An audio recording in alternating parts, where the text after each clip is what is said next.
Olá pessoal, sejam todos bem-vindos ao canal do Produtor Rural que preza pela sua liberdade. Meu nome é André Pirajá. Se você ainda não curtiu esse vídeo, curta, compartilhe e se inscreva no canal, pois somente assim teremos peso para discutir os temas que realmente importam. Bom, e hoje, como o título do vídeo diz, nós temos aí um possível indicado à Secretaria Especial da Reforma Tributária, É economista, enfim, indicado aí pelo possível futuro ministro da Fazenda. E qual é a consequência disso para a nossa segurança alimentar, para a produção de alimentos, Quais são os reflexos que isso pode causar dessa indicação? O que nós podemos esperar? Ontem eu fiz um vídeo no Instagram fazendo a chamada. Peço que vocês compartilhem esse vídeo para todos os seus colegas, enfim, pessoas interessadas e que de alguma forma se alimentam diariamente, porque isso impactará diretamente sim o prato de comida, Mas sem mais delongas, vamos aí que eu busquei deixar de uma forma elucidativa. Eu sei que falar às vezes sobre tributo, impostos, vocês sabem que eu prezo por não juridiquês, para tornar uma informação mais acessível, e para isso eu vou trazer um pouco mais de informação para vocês entenderem, tá? Vamos lá. Bom, primeiro ponto é quem é o indicado, Nós temos aí o economista Bernard Api, enfim, será secretário especial, isso foi uma indicação. O mercado, algumas pessoas, o mercado, aquele negócio, acabou entendendo como algo sensacional, o primeiro bola dentro do mercado. Bom, e eu vou mostrar para vocês que não tem nada de bola dentro quando o assunto é agro, tá? Quem é, esse economista cotado aí para secretário especial? Bom, ele é conselheiro do Instituto Escolhas, tá? Conselheiro científico. Nós temos aqui Bernard Api, enfim. Por que eu estou trazendo isso para vocês? Para vocês entenderem os estudos. Ele também é diretor, tá, do Centro Cidadania Fiscal, que fala sobre a reforma tributária. Está aqui a equipe, ele está aqui como diretor, tá, economista. E agora vamos ao que interessa, para que fique mais elucidativo, eu procurei trazer uma pequena apresentação, tá, do que isso pode influenciar. Bom, primeiro nós estamos falando aqui de Imposto Territorial Rural, o ITR, tá? E por que meio ambiente? Eu vou explicar para vocês o porquê do meio ambiente e quem é ou quais são as pautas defendidas pelo secretário especial da Reforma Tributária. E ao que parece, todo mundo esquece, eu também não me canso de lembrar, porque a minha função é lembrá-los disso, tá? É lembrar essas pessoas que o Brasil já preserva 66% do seu território, tá? Se nós excluirmos as pastagens nativas, como Pampa, Pantanal, entre tantas outras que tem espalhadas pelo país, nós teríamos apenas a ocupação de 22% do território no seu caráter antrópico, a interferência humana na formação de pastagens. Nós estamos falando de 22%, sendo que das áreas de preservação no Brasil, 25,6% estão dentro das propriedades rurais. Isso não existe em nenhum lugar do mundo, só no Brasil. Então, cogitar qualquer plano sobre impostos, influência, preservação ambiental, que a suposta sustentabilidade, suposto e tantos outros supostos, porque o assunto, uma coisa é narrativa, outra coisa é objetivo, Isso aí é só balela para a implementação de um plano maior, e eu vou trazer isso para vocês. Bom, a partir do momento que a gente não enxerga o cenário brasileiro como ele deve ser visto, nós botamos em risco os produtores rurais. A partir do momento que você desestimula produtores rurais, você traz um prejuízo para a segurança alimentar. Trazendo um prejuízo para a segurança alimentar, não existirá sustentabilidade humana. Alimento caro, degradação, insetos, como proteína, como eu já disse aqui nos outros vídeos, enfim. Mas vamos ao que interessa. Bom, para que vocês entendam legislação vigente, tá? Quando nós falamos do Imposto Territorial Rural, é uma lei 9.393 de 96, Esse imposto está previsto na Constituição Federal. Tá? Na Constituição Federal ele tem uma observação, um estímulo, uma extrafiscalidade, eu vou falar isso depois. Extrafiscalidade é uma relação que os impostos têm como estímulo ou desestímulos de condutas, tá? Mas eu vou trazer isso. Bom, como é que funciona esse imposto? Você paga IPTU, né? Você paga aí, você conhece o IPTU, IPVA, e isso incide sobre um valor, uma alíquota, né? Um percentual em cima do valor do seu imóvel. No caso dos imóveis urbanos, o valor venal, são atualizados. No caso do carro, o valor da tabela do carro, enfim. E aí nós temos o imposto territorial, que é o valor da terra nua. O que é essa terra nua? É a terra sem as benfeitorias. Tá? Basicamente, a fazenda ela é dividida entre terra, benfeitorias, inclusive pastagens, essas coisas, cercas são benfeitorias. Tá? E nós temos aí o valor da terra nua tributável. O que é isso? Bom, entenda que como nós temos um dever dos produtores rurais de preservar o meio ambiente, né? Nós temos aí que excluir do cálculo dessa terra nua, né? Desse valor do imóvel, a área que você não pode usar, reserva legal, área de preservação permanente, enfim. Inclusive, você precisa, né, também retirar do cálculo as benfeitorias dos imóveis, cercas, estradas, porque não são áreas aproveitáveis, tá? Esse é o termo. Aliado a isso, para que incida as alíquotas, nessa tabelinha que eu trouxe para vocês, um exemplo, por exemplo, imagine que a fazenda tem mais de 50 hectares até 200 hectares, né? Olha, qual alíquota eu preciso incidir? Depende do grau de utilização. Como é que se calcula esse grau de utilização? A área efetivamente utilizada dividido pela área aproveitável. Lembra-se, a área aproveitável é aquela área excluída das benfeitorias, das áreas de preservação, enfim, todo o cálculo feito conforme a lei, resolução da Receita Federal. Ponto. A área efetivamente utilizada é a área efetivamente onde você planta soja, planta floresta, a área onde você tem o gado. Uma particularidade, quando nós falamos do gado, nós falamos de uma zona, eu vou fazer um recorte, quando nós falamos de pecuária, só um minuto, nós falamos de zonas pecuárias no Brasil, tá? O Brasil ele é dividido em zonas pecuárias. Cada zona pecuária no Brasil existe um índice de lotação médio, né? Que é obrigatório, entre aspas, tá? Nós temos aí, por exemplo, no polígono da seca, em algumas regiões, um índice de 0,15 cabeças por hectare, tá? Ou Mato Grosso, por exemplo, que tem a área do Mato Grosso, a zona tem 0,5 cabeças por hectare. O que isso significa? Quando você vai fazer o cálculo de área efetivamente utilizada no Mato Grosso, você vai pegar, imagina que a fazenda tem 500 cabeças. Tá? Conta mais fácil, tem 100 cabeças. Sou advogado, não sou engenheiro. 100 cabeças. Quando você pega esse cálculo, a área aproveitável, se são 0,5 cabeças por hectare, correto? 0,5 cabeças por hectare. Se eu tenho 100 cabeças, quantos hectares eu uso? 200, o dobro. Por quê? Veja, para a resolução do INCRA, Instrução Especial 19 de 1980, tudo certinho, esse índice de lotação é o que representaria uma área aproveitável. Existe na resolução da própria Receita Federal a possibilidade de você utilizar pastagem plantada como área utilizada, mas normalmente as pessoas utilizam a área de gado, ou a capacidade de bovinos para justificar o seu grau de utilização, a sua área efetivamente utilizada. Então você vai fazer o quê? Eu sou da pecuária, eu tenho 100 cabeças. Qual é a minha área efetivamente utilizada? Na zona relacionada, por exemplo, do Mato Grosso, que é 0,5. Né?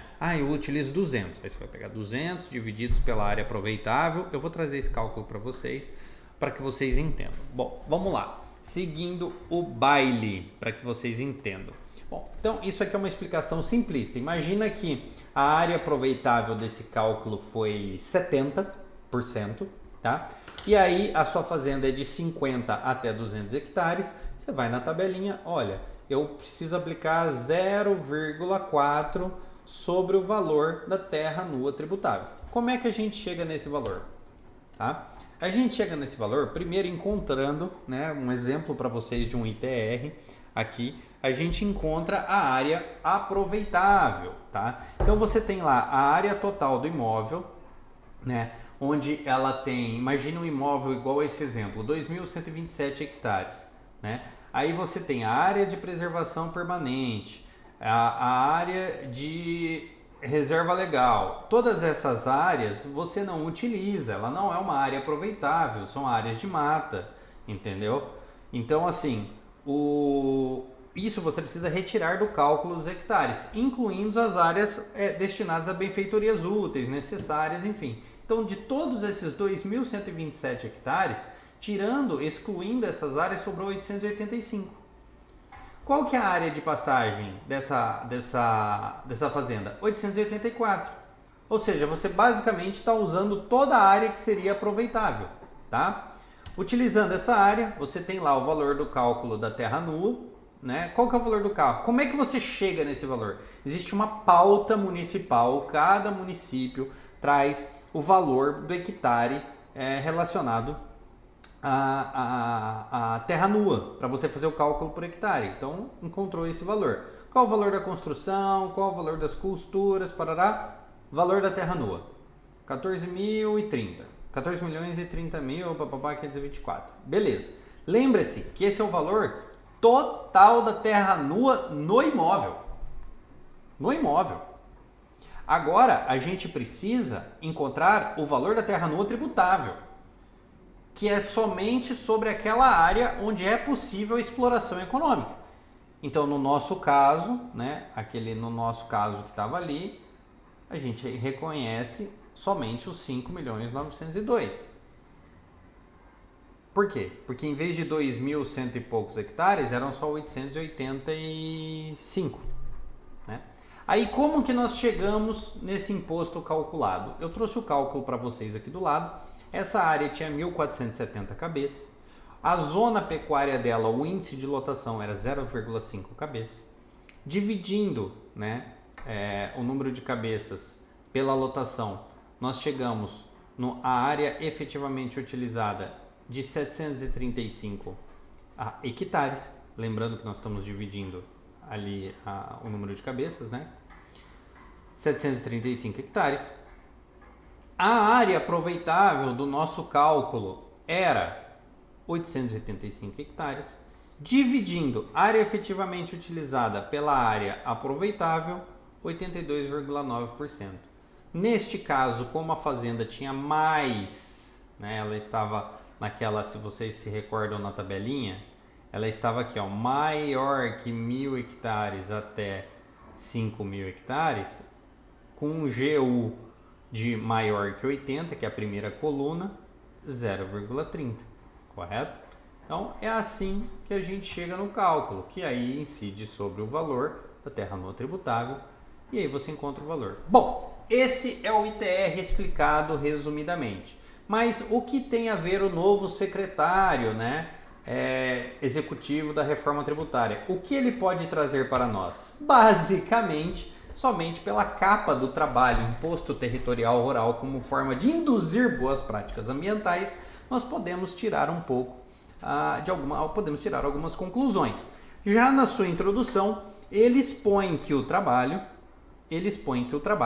é realizado e tem, né, como objetivo avaliar como o ITR, né, Imposto sobre a Propriedade Territorial Rural, favorece ou desfavorece o cumprimento da legislação ambiental. Veja, o Imposto Territorial Rural, o ITR, assim como o IPTU, é um imposto que incide sobre riqueza patrimonial. Não tem nada a ver com preservação do meio ambiente. A única ressalva do imposto no seu aspecto constitucional é induzir a produtividade dos imóveis.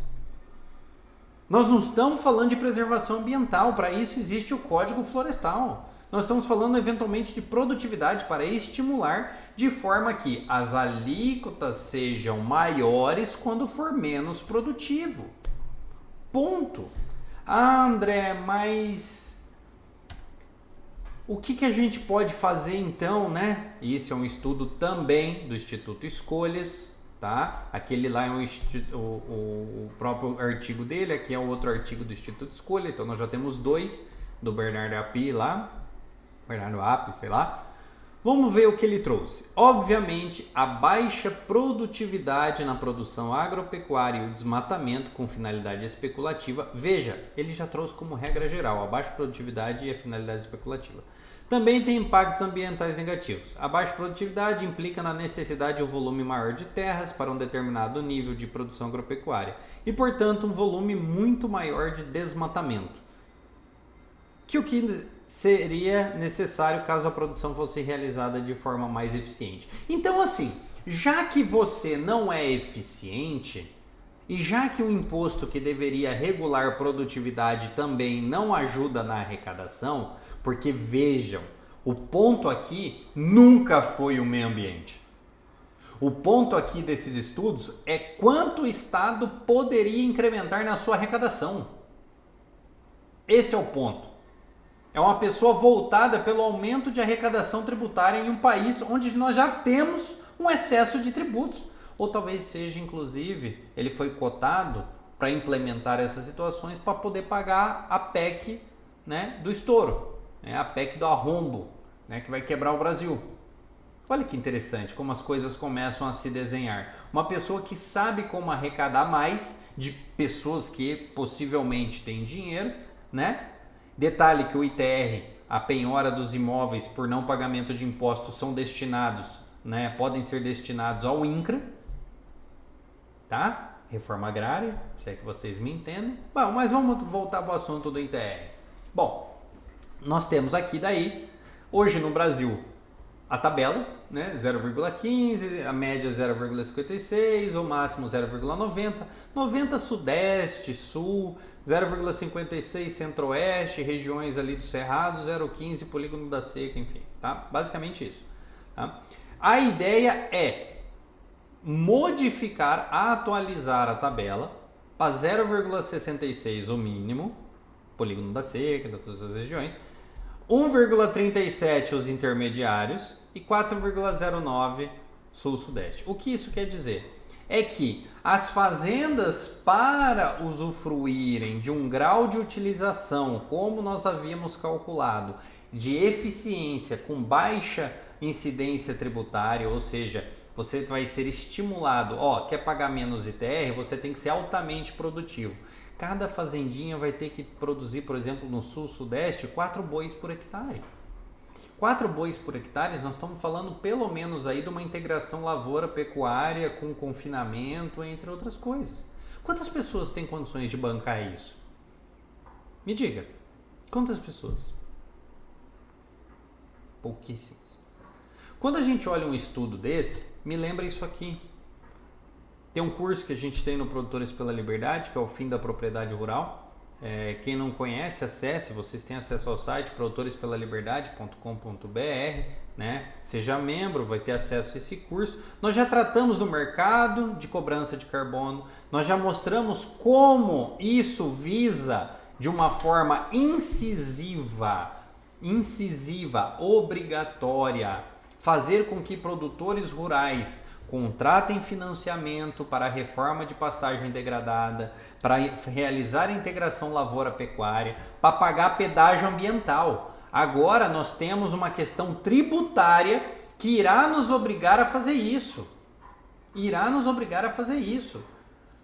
Tudo se resume nesse aspecto, tá? Há estímulos. Bom, eu vou finalizar isso mais para frente. Não saiam, acompanhem. Bom, vamos lá, segue o baile. Para quem quiser saber mais, acesse lá o Produtores, tá? Pela Liberdade. Bom, como basicamente isso resolve? Vamos lá. Como influenciaria, né, o cálculo aí sugerido, né, pelo possível secretário executivo da reforma tributária? Bom, imagine que uma fazenda de 400 hectares, tá? Se você tem 300 cabeças, né?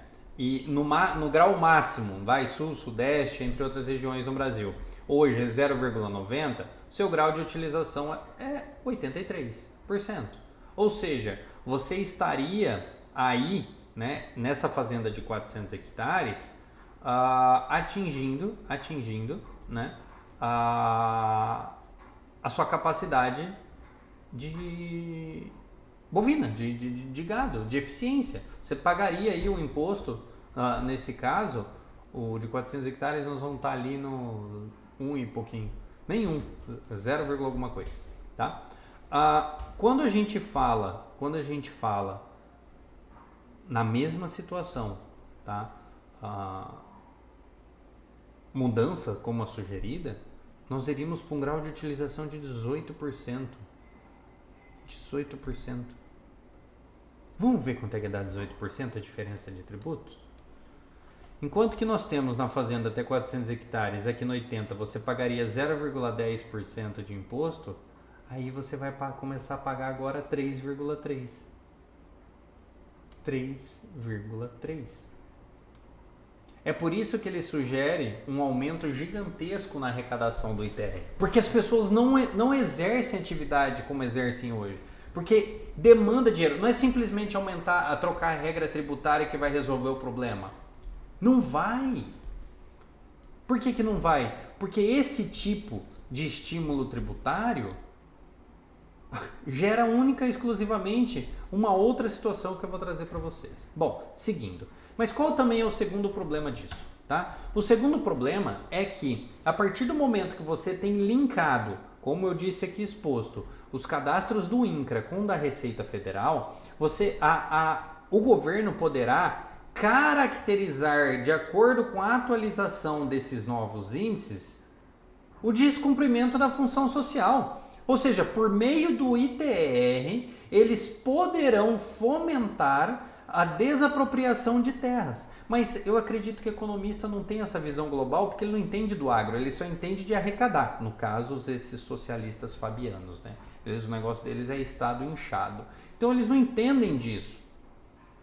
A partir do momento que você tem esse tipo de situação, você vai fomentar a desapropriação de terras por conta dos cadastros interligados. E se seu uso não é racional e adequado, bom, aí, meu amigo, tudo isso, meus senhores, tem método. Tem método, e não sou eu que estou dizendo. Ali, terceiro artiguinho dele, escrito. O ITR atualmente não é eficaz na proteção dos recursos naturais, nem totalmente alinhado. Eles estão linkando o ITR com a Agenda 2030 para cumprimento de pauta climática. Ele sustenta nos artigos a existência do aquecimento global, ele sustenta o desmatamento zero, ele sustenta todas as pautas, a Convenção de Paris, do mercado regulado de carbono. E você acha que isso vai virar o que depois? Olha, não se preocupem, por mais que nós vamos aumentar a carga tributária, nós vamos te dar uma saída para aumentar a sua arrecadação. Por que você não auxilia, não incentiva o mercado regulado de carbono nas propriedades rurais? Porque aí, graças a uma recuperação econômica, vantagens competitivas, o crescimento do PIB e redução de CO2, vem todas aquelas propagandas de oportunidade para um Brasil, mercado de carbono, onde nós nos concentraremos, dá uma olhadinha no slide do lado direito, como vendedores de carbono, compensadores de carbono, enquanto os países desenvolvidos se desenvolvem ainda mais.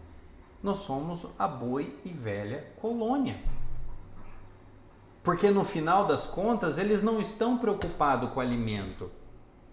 Eles fazem parte da mesma turminha da eliminação global da pecuária, da redução do CO2, do desmatamento zero.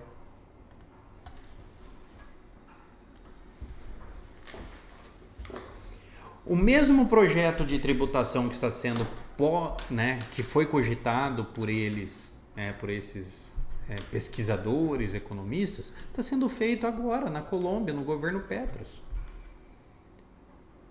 Aumento tributário para resolver problema de pastagem degradada. No final das contas, é uma só. Aumentar a arrecadação de um Estado ineficiente, corrupto, financiando ditaduras, vai precisar de dinheiro, pagar o rombo da PEC, Lei Rouanet, uma só, por meio de tributo. Uma coisa simplista, louvável, justiça tributária. Olha como é bonito esse nome. Mas no fundo, é para que eles possam vender ainda, como solução para o produtor rural, o mercado regulado de carbono. Dizendo que ele poderá incrementar a receita da propriedade dele adentrando nisso. Já que, para ele poder reduzir a incidência tributária na sua propriedade, ele demandará um aumento de eficiência. Para demandar um aumento de eficiência, integração, lavoura, pecuária, confinamento, se endividar, dar a sua propriedade em garantia, de graça, entre aspas, ele poderá participar do mercado regular de carbono. Não existe pontas soltas. Fiquem atentos e lembre-se, curta, compartilhe, se inscreva no canal, pois somente juntos e organizados nós seremos bem mais fortes. Um grande abraço a todos, espero que tenham gostado e um ótimo final de semana.